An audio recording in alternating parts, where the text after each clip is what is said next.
Hi friends, welcome back to my channel, and in today's vlog I will be reading books for the Kindle Unlimited readathon that is happening, I believe, the 26th through the 29th. I will put all of the host information down below, and I don't know if I'm gonna exactly follow the prompts because this is sort of a last minute decision. I had planned to read some books for a vlog anyways, so this kind of came up and was the perfect opportunity. I will flash the prompts right here so you can see. We have new to you author, favorite genre or trope, series you've been putting off or a debut author, tattooed hero or a tortured hero, book under 250 pages, book in your library the longest, a tome over 400 pages, ends in a cliffhanger, give an author a second chance, book recommended by a friend, book you didn't get to last year, or LGBTQ/own voices. I do know that I am hitting one of those prompts, well, two of those prompts, because I am working off like 2 hours of sleep. So we're struggling, but I pre-made a TBR for the video. Let me grab it. Okay, so I might change my mind, but at the moment, A Deal with the Devil, Consider Me, Marriage for One, and Return to Us. So Marriage for One, I believe, is over 400 pages.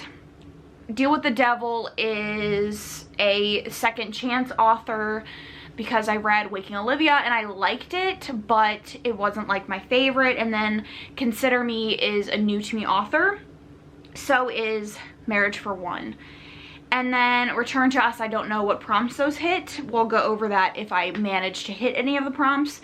But yes, so I'm actually currently 25% of the way through two of the books for the video. So like, let's go over them. The first one is A Deal with the Devil. This is about Hayes and, can I remember her name? Natalia/Tally. And she, in the beginning of the book, takes the job of Hayes's assistant from her best friend, who is going overseas to go through with an adoption, and they're going to be overseas for a couple of months, and Hayes needs an assistant, so she takes over the position. It's like $4,000 a month, and she's in debt, and so they have sort of a rocky relationship. Hayes is definitely a playboy. He is a surgeon, a plastic surgeon, and he's kind of a playboy billionaire situation. Natalia doesn't trust him, so they get up on the wrong foot. He's very grumpy, and now they're like reluctant friends, and they've had some like tension between the two of them. It's pretty short. I think it's under 300 pages, and I'm very much enjoying this. I think it's fun. The chemistry is very intense, and my favorite thing about a grumpy sunshine or just a grumpy hero is the first time they smile, they crack a smile or a laugh for the heroine, and just the pride that the heroine feels about it is so cute. So I'm definitely enjoying it. I think it's just fun. Like, they have fun banter back and forth. They're both very witty, and the writing is very witty, and she definitely has a talent. Like, I can see why people enjoy her stories. Waking Olivia just wasn't quite what I wanted, so I'm definitely enjoying it. And like, I enjoy a grumpy hero with a reason, a grumpy hero with a past who's grumpy for a reason, but not like a complete dick, which is what Hayes is. He's just very standoffish. Allie is, you know, just trying to make it. You know, she's struggling financially, and so we're seeing a little bit of their backstory with also some fun flirty bantery moments. There's a moment where one of her jobs as his assistant is to kick out the women that he sleeps with the night before, and she's kicking a woman out. The woman is a lawyer, and she's supposed to go to court that day, and so the lawyer is wearing like these clothes that are like wrinkled and stuff from the night before, and she asks her to change dresses with her. And so Hayes calls her and says, hey, I need you to meet me at this place. Hey, I need you to meet me at this place. She goes there in the lawyer's dress. He's like, why are you wearing my date's dress? And she's like, well, you told me to take care of her, so I did. So now we can be together. And it's just a funny moment. And then we have Consider Me, which I'm also like 25-ish of the way through. This is about Carter and Olivia. And Carter is the, you know, another billionaire playboy, but he is in the NHL. And in the beginning of the story, he sees Olivia at her best friend and his best friend's girlfriend's birthday party, and he immediately becomes obsessed with her, and she's very standoffish. She's very against, you know, interacting with him in any way because she knows about his reputation as sort of a playboy, and she doesn't really have any interest in a relationship or just like a one-night stand with him. And he is just relentless in the best possible way. Carter is an absolute delight of a hero. The things that he says and the way that he views her, and he's just completely obsessed with her, and it's so, so good. Their relationship is, again, so fun and flirty and bantery. This book is quite long. I think it's over 400 pages if I'm not mistaken. And the conflict that we're getting right now isn't like exactly my favorite conflict in the world in a romance. As someone who has been in a long-term relationship for the majority of my adult life, I don't understand people who like are against relationships as if ending that relationship would then result in death. You know what I mean? Like, no relationship, there's no relationship that you can't get out of. And so people who like are against commitment and who are against relationships just don't really make sense.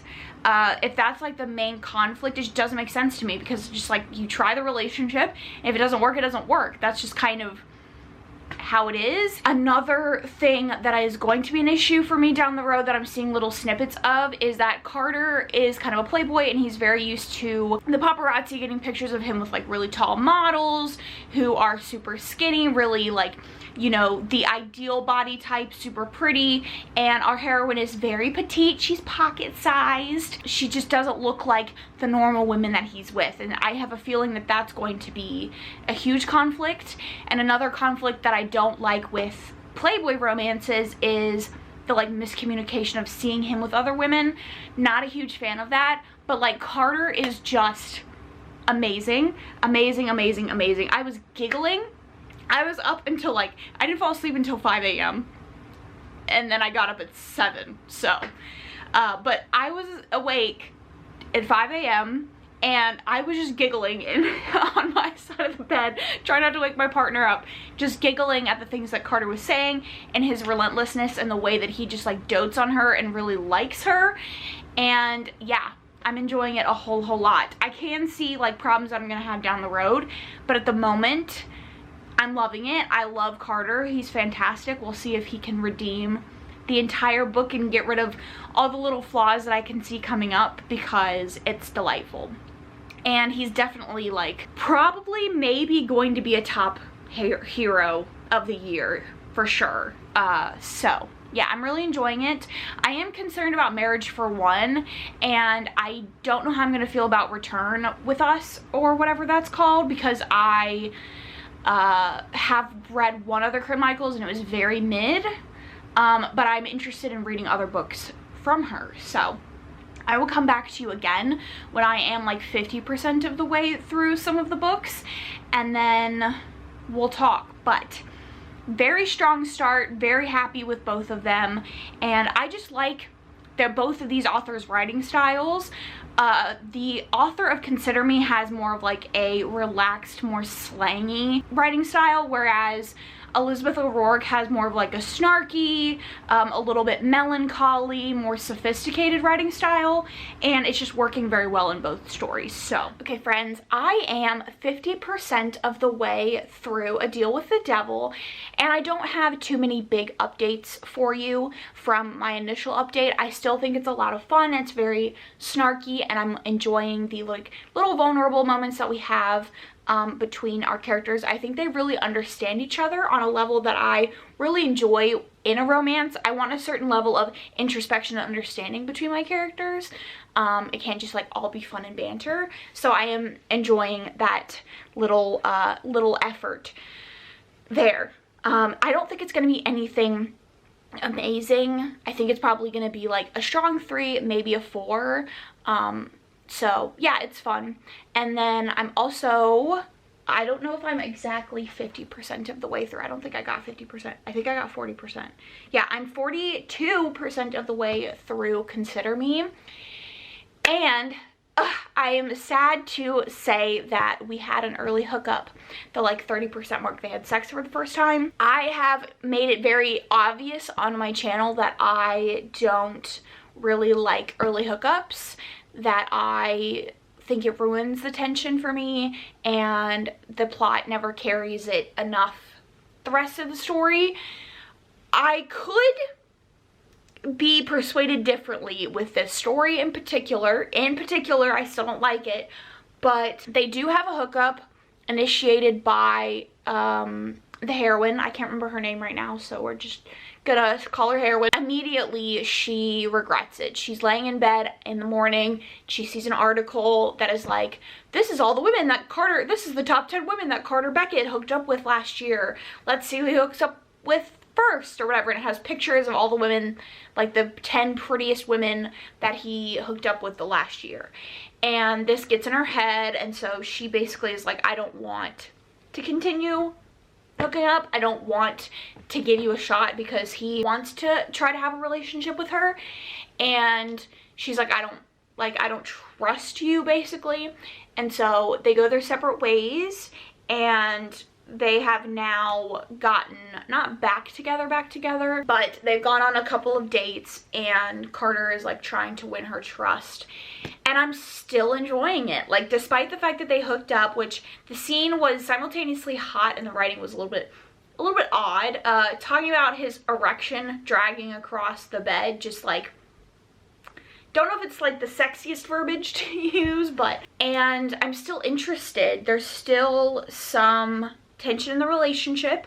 I'm enjoying the efforts of Carter to get her back, to earn her trust. I think Carter is so cute. He's so goofy, and he just has like this energy that is so hard to describe that I feel like you'd have to read it to really understand what I mean. But he's so goofy, and he's so enamored with her, and he like is so shy, and he doesn't want to mess anything up, and so he'll like trip and fall, and he'll like, you know, get overwhelmed, and he'll yell at her instead of trying to like talk in a normal voice, and he gets just really flustered, and it's very cute. And their relationship is cute. I think, like I said in a previous clip, I am gonna have an issue with what I think the conflict is going to be, but that's a problem for future Ashley. Right now I'm enjoying the tension and all of that. So yeah, pleasantly surprised. I didn't know that they hooked up so early. I was hoping it would be one of those like miss encounters where they like, you know, maybe just do oral, or maybe he, you know, whatever.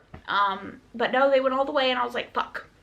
But I enjoyed the tension and all of that afterwards. So yeah, I'm enjoying it. I don't know how many more times I need to say that. I think that like Carter himself has to be like a whole star. So if it's like a 3-star story, I have to give it a 4-star. If it's a 4-star story, like I have to give it a 5-star, because Carter is one of the best heroes that I have ever read. Like, this year is the year of standout heroes, because we had Clay from Blindside, who I absolutely adored, and then we have Carter from this book, who I'm absolutely adoring. And it's so shocking to me that both of them were from sports romances, which I'm not a fan of. I've said 1,000 times that I'm not a sports romance girly, but these new heroes that these writers are out here writing, where they're just like soft and sweet and obsessive and possessive without being like an alpha hole or an alpha mellow, where they're just like cinnamon rolls. I love it. I love an obsessive hero who just like worships the ground that the heroine walks on. So yeah, I'm really happy with Carter. I wouldn't say Hayes is like the most standout hero. He's very much like a typical grumpy hero. So Carter is my boy, is my love, is my heart. So I'm going to come back to you again when I have finished probably both of them, one of them, who's to say, but yeah, we'll be back. Okay friends, I have finished both A Deal with the Devil and Consider Me, so let's talk about them. I ended up giving A Deal with the Devil 4 stars. I really enjoyed this. I definitely think it's not the typical like boss employee grumpy sunshine romance. It wasn't anything that blew me away, but I did find myself grinning and giggling and having fun, and in a story that is very typically linear, I enjoyed it, which is not something that I can usually say. It had that extra thing for me, and I definitely think it is her writing. She has sort of this like snarky but also kind of melancholy feeling to her writing that I enjoy. And yeah, it was a good read. I enjoyed myself. It was short enough that it didn't get boring, so 4 stars. And then I also finished Consider Me, and I think at the halfway point I was saying something along the lines of like, this is really good, I'm really enjoying the hero, but if it continues to be boring, or if it starts getting boring, then it's gonna be a bad story, and that's sort of what happened. So past the initial angst they had about after their hookup and then them actually being together, a lot of it was them happy, scenes of them happy, scenes of them having sex, and that's just kind of boring to me. And then I also didn't really enjoy the conflict. There were several conflicts throughout the story, and none of them I felt like were very mature or I just didn't really enjoy them. So overall, I would give the book like a 2-star. I think the story is like a 2-star. The plot and the way that the story progresses is like a 2-star. And the heroine herself is not my favorite. But I did end up giving this a 3-star because of Carter. Like I said, he earns his own star. I think he's a standout character. And you can tell that like there was a lot of effort put into making him feel fully fleshed out. But he's not the only one in the relationship, right? Like the heroine is also there, so you want to believe both sides of the relationship, not just one. But yes, he was definitely a standout character, very well developed, and he just was amazing. So even though today is the last day of the readathon, I think I'm going to extend it out for myself because I want to finish one of the 2 books that I'm in the middle of that I was planning on reading for this video. I don't think I'm going to end up finishing Marriage for One.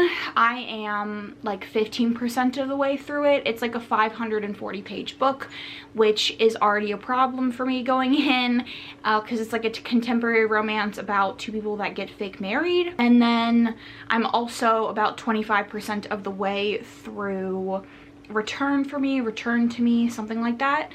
Another single parent romance, which was the first romance that I read by this author. Not my favorite. I'm not a super big like kids and stories person, but for some reason I just keep picking them up. This is the first book in this series, and this follows the heroine who has returned to her small town after she was in a plane accident that left her in recovery. She has debilitating headaches, and she also has some issues speaking. And she starts working at the hero's family inn, and they had a history, a past together. They were together when they were teenagers, and she broke it off with him when they went their separate ways for college. So that's sort of where we are at the 25% mark. I'm enjoying it. I think Corinne Michaels just has a way with words. She's a good writer, and her writing is very effortless, very seamless, and again it has like those emotional tugs on the heartstrings that I always enjoy with my stories. Okay friends, I know I said I was going to extend out this video to read some more KU romances, but I did end up DNFing both Marriage for One and Return to Us. So I DNF'd Return to Us or whatever at like the 50% mark, because I could just tell that it was going to be a 3-star book, and to be honest, I just don't want to waste my energy on a 3-star book. I was saying that it was good because it was like short and the writing was, you know, quick to get through, but I didn't feel much. I think it was just a standard romance, and there wasn't any attempts to fully flesh out the characters. Our hero felt like Flat Stanley. Like his only qualities were that he was a single father and that the heroine broke his heart. That was it. And the heroine was a little bit more fleshed out. I enjoyed the plot lines with her in therapy and, you know, trying to work through the things that happened when she was in the plane crash. But I just didn't really find their romance very compelling or the story very compelling. So I might just skip Corinne Michaels. That might be the last book I read by her, because the last one I read by her was 3 stars and this one was a DNF, but it probably would have been like a 3 or 2 star if I finished it. So I think I'm good on her as an author.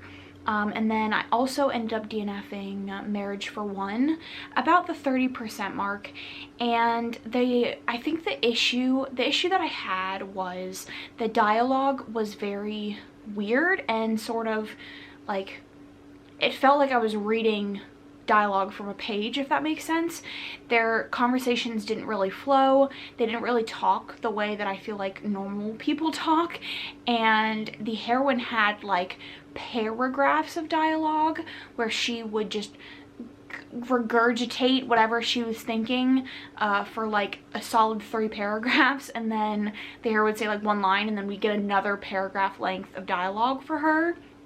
And I don't know if it was an attempt to build the character or what, but it just felt odd. The dialogue between the characters felt odd, and I didn't really fully believe the hero. He just felt shut off, and like not in a way that like the grumpy broody hero feels, just in more of like a, I'm not developing him in the first 50% until their romance starts kind of way. So yeah, I didn't anticipate that Marriage for One was going to be like my favorite, just because it was, you know, 500 pages, and I tend to think that contemporary romances don't need to be over like 350 pages unless it's doing something, you know, absolutely wild, and I didn't think that was going to be the case with this one. So yeah, unfortunately that's it for this video and the readathon. It is still the 29th, so technically, you know, I'm within the bounds of the readathon. I don't think I got any bingos, obviously,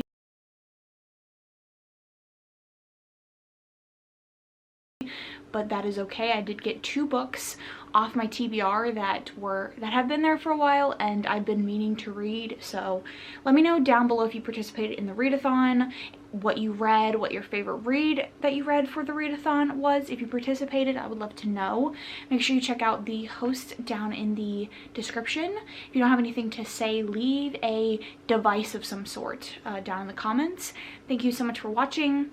If you are looking for more content from me, you can check out my Instagram or my podcast Instagram. You can check out my Goodreads. Don't forget to subscribe if you're looking for more content like this. I do KU reading vlogs all the time. Thank you so much for watching, and I will catch you guys in my next one.